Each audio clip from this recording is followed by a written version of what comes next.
Hello, everyone. Good afternoon. How is Khan treating everyone? Great? Yeah? Okay.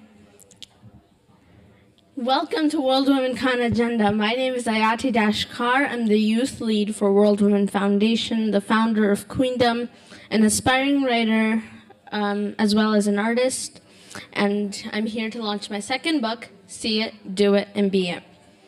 I'm honored to introduce a truly remarkable and inspiring individual, a youth icon, Miss Nayla Tueni. As a prominent journalist, youngest political leader in the Parliament of Lebanon, and Miss Tueni has become a symbol of courage, hope, and resilience. And her unwavering commitment to press freedom, transparency has not only shaped the media landscape in Lebanon, but also has made waves globally. It is my honor and pleasure to have this opportunity to have this fireside conversation with Ms. Nayla Tueni. Thank you. So I want to start with this question. Your journey in journalism started at a very young age. You have been inheriting An-Nahar, the newspaper, and especially in a country with complex political landscape like Lebanon. Can you share what inspired you to really follow your family's footsteps and join An-Nahar? Yes, thank you all. It was a tough journey. I started at the age of 20. When I was at the university, I wanted to do journalism because for me it was a passion, it was a mission, and being from a family with a journalistic background. But unfortunately, I had to not just being a journalist when I started my training, but my dad was killed in 2005. I was 22 years old, so I had to continue his legacy, to continue the mission next to my grandfather. And we had to do this long fight for the freedom of the press, fight for the beliefs we believe in. We believe in Lebanon, in a better Lebanon, the Lebanon that for us should be the great Lebanon with the rights for people to live in a decent country. So this is how it all started, in a tough way, with blood, with a lot of danger, threats. So it wasn't easy, especially after that. I had to face a financial crisis, around the whole world, the media and paper, the drop of advertising and the transformation of from a newspaper to website to digital, and to try to keep it on and to talk to all the new generations. And we all have to agree that the Middle East is one of the most challenging regions for press censorship, and with high levels of press censorship. And An-Nahar has been a cornerstone for freedom of expression. And I think you have done a very good job as a role, because you hold dual responsibility as a journalist and a parliamentarian. So how have you maintained your commitment to unbiased reporting at An-Nahar and the face of threats and political pressures? Yeah, in a country like Lebanon, you have a lot of stress, but despite everything, we had to fight and to keep going, to believe in our mission, to believe in the freedom of the press, to defend our belief, our social, cultural, political beliefs, to protect our country and the people, and even to protect our journalists from being threatened. So it was a long journey, and we still are continuing on defending and protecting our journalists, but we're not afraid. It's a mission, as I told you, and it will continue like that. And you have been a vocal advocate for women's rights. So can you share some of your campaign works you have done and can you discuss some initiatives that you took to reimagine equality in a bold new way? In An-Nahar, we believe a lot in women's rights and the role of a woman and how a woman can change a lot. We have a lot of women journalists. We are a majority in our company, and even working a lot with NGOs to have the equality in our country, in the Arab world. We're highlighting the successful women in the whole region. And even once we did with Impact BBDO, it was in 2019 when we had the revolution. And the women, they were the buffer zone in the in the rally. During that time, it was a tough time in Lebanon where the financial crisis hit and all the people were in the streets, and we did a campaign because our national anthem, it's just, they mention للرجال, it's meant for men in our anthem. And so we did a campaign to salute women, and we add the word woman, للرجال والنساء, for men and women. So we did it, and we did a special issue with all the photos of those great women who were fighting in the streets for the better Lebanon, for a better future for their kids, for their families. And it was even we had a singer. She came and she was singing the national anthem and added this word. And even during the rally, they were also singing the anthem with to add the woman word. Yeah, it was called Redress Lebanon, and right? The Redress Lebanon is another campaign we did with Zohair Murad, the fashion designer, the well-known fashion designer. It was after the blast, the Beirut blast, and we wanted a positive one, despite everything and despite all the what happened and the people who died, unfortunately. But we wanted to say that Redress Lebanon. We took the fabric that we put around the buildings to rebuild the buildings, and we wanted to say that we want to redress Lebanon. We want to redress Lebanon in our way, to say it to see it in a positive way. That's a very powerful story, and your campaigns carry so much symbolism and a symbolic message, blending creativity, technology, and all these other things, and social commentary. So how do you and your team develop these ideas, and what is your process for ensuring they resonate with your audience, not just in Lebanon, but worldwide? When you work with passion and with a mission, and you believe in your brand, and you give it by your heart, you don't sleep, you work 24 hours to work on the transformation, to work on new ideas, on great ideas. And we did this collaboration with Impact BBDO, working on many campaigns with mission, or to try to be a power, to make a change, to be sometimes to do pressure on our government, on if we don't have a president, if we have a void in presidency or others. So when you do this collaboration between the creativity and the media, you see a lot of results. So this is how we try to work, and we reach to be the top 15 brands with the work.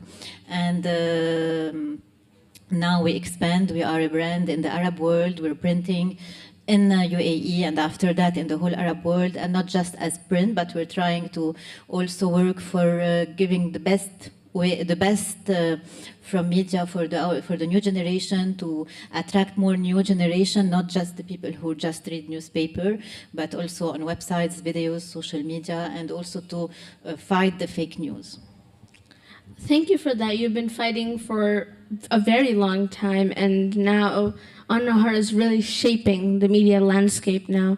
And in an era where digital media is transforming how news is consumed, I think you balance very well the traditional print and demands of digital innovation of An-Nahar. How do you do that? We started 14 years ago when Pierre came, our regie came and said, if we don't transform, we will die. So because just being a paper and with the drop of advertising, we cannot continue. And it's not that we were just, no, we will stop, and we don't want to transform, we don't want to be a digital platform, we don't want to work 24 hours as a website. So it was a big challenge to convince the whole generations, to convince the whole journalist to just also transform, because it's not just writing a piece in a newspaper, it's a whole work, it's a whole challenge, it's a whole mentality to transform and to work on people psychologically, not just as work we have to transform. So this is what we did all those years, with even the help of Ziad, who was assisting also us all the time with a lot of new ideas, as website, as videos, as podcasts, as being on social media, how to attract new generations, how to give the info and the news in a different way, all those things. And with the transformation nowadays, it's an everyday challenge. It's an everyday new technology. It's also, you have to adapt with the AI. You have to use the AI tools in the right way. You have, as we were saying, that we're also facing a big fake news world where everyone just share fake news on WhatsApp. So this is what we're trying to do, and this is where we are today, growing up better, growing in the Arab world, and having new projects, new ideas. That's great that not only are you saying gender equality, but you're also having gender harmony, right? That's what we, as the youth lead, I'm saying at World Women.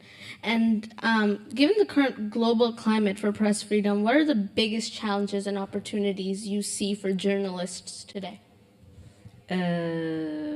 There is a lot of issues the journalists face now, and you know, as a journalist, they face a lot of danger. They put themselves in danger. They cover wars. Unfortunately, we have a lot of wars in the world those days. They have a lot of challenges how to work on themselves, how to give the right news, how to be objective. To tell you the story as it is, so it's a big challenge, and there are a lot of opportunities, but you have to work on yourself also with the transformation and the way you work, the way you give it the news, you deliver the news, the way you are. And really, what are your thoughts on the state of political polarization in the world and its impact on governance society? Because the United States is defining democracy and democracies across the globe. So how do you think the polarization is affecting governance around the world? It is, you know, the world nowadays is a different world. We're all in a small, one place, connected all together. So democracy is here. Everyone is saying whatever he wants or she wants to say, expressing themselves. Okay, maybe we'll have a lot of people without voices. They cannot say whatever they want. But at the end, I think we're with the globalization. We have enough freedom, but we know it's how to raise your voice and what to say and which message and the way. Yes, of course, because your work as a journalist, a parliamentarian, has not just a significant impact in Lebanon, but worldwide. And so how do you see the role of international collaborations, not only in An-Nahar, but outside of An-Nahar, internationally, the collaborations that can help in support in strengthening media freedom and human rights? Collaborations are very important, especially between media and other parties, NGOs or other companies. So it's strengthened and it's more powerful when you just collaborate all together to raise the voice, to make a change, to say, if you want to spread a message or any cause. Can you give any example of that? You've done it on Nahar. We have a lot of examples. We collaborate with NGOs in Lebanon, in the Arab world, in the world. If we have a cause, we read about a cause and we're convinced about this cause, we write about it, we do videos, we reach people across the globe to talk about it. You have a lot of projects with UN, with others. So whatever opportunity we grab it and we talk about it because we believe in. Yeah, also can you talk about when you stopped printing one day, also because that was a very big part of because the government didn't want them to vote or they didn't have the resources to vote. Once on a TV show, a responsible in the Ministry of Interior said that they don't have paper and pen so the people can go to the ballots and vote. So the idea came also with Impact BBDO that we will decide not to print for one day, and the resources of paper and pen to offer them to the state, to the ministry, so they can just vote, because we believe that people, they have to vote, they have to say their word, and they have to have a parliament. The Lebanese have, it's their right to vote and to have a parliament and new members in the parliament.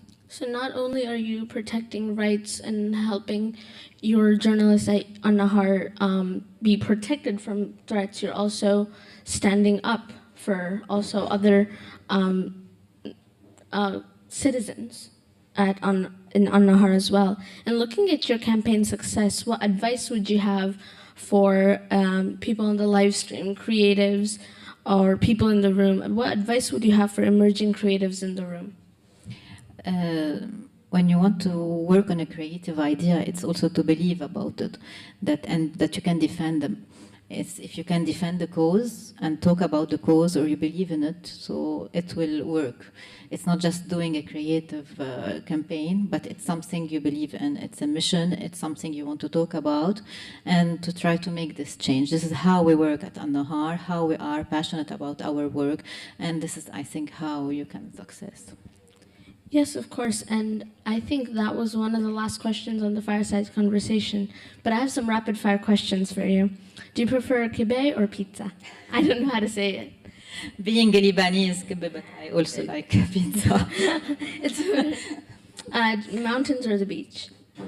Both. Oh, okay. Nature is something very important, just to... Coffee or tea? One coffee a day and many tea. Okay. What's the strangest interview question you've ever been asked? Kibbeh or pizza is a new one. Yeah, I know, it's a weird question. And if your life had a headline, what would it be?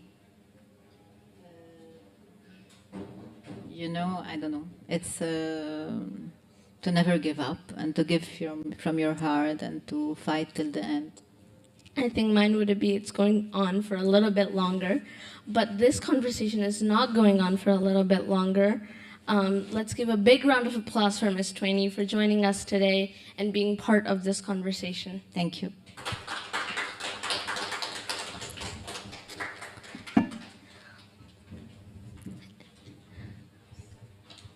Thank you for this wonderful conversation. We have been waiting for this conversation for a long time.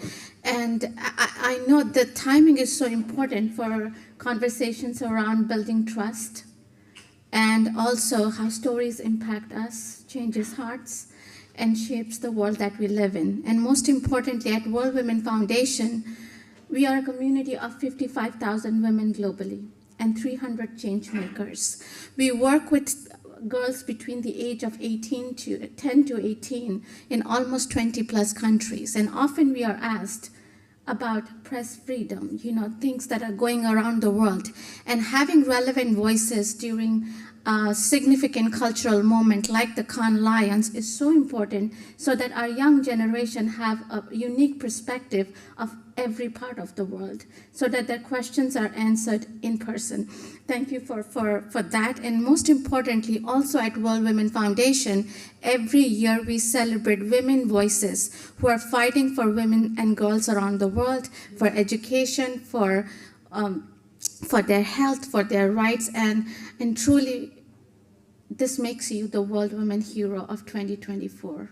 So on behalf of our family of 55,000 women globally, I would like to present you the award.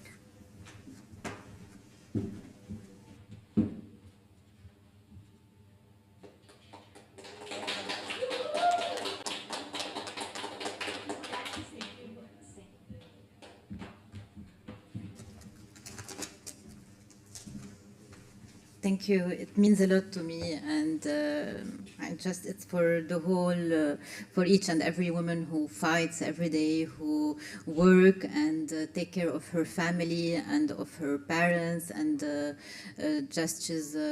women are really fighter and heroes. So to all of them, and thank you for the trust. Thank you for this trust. Thank you.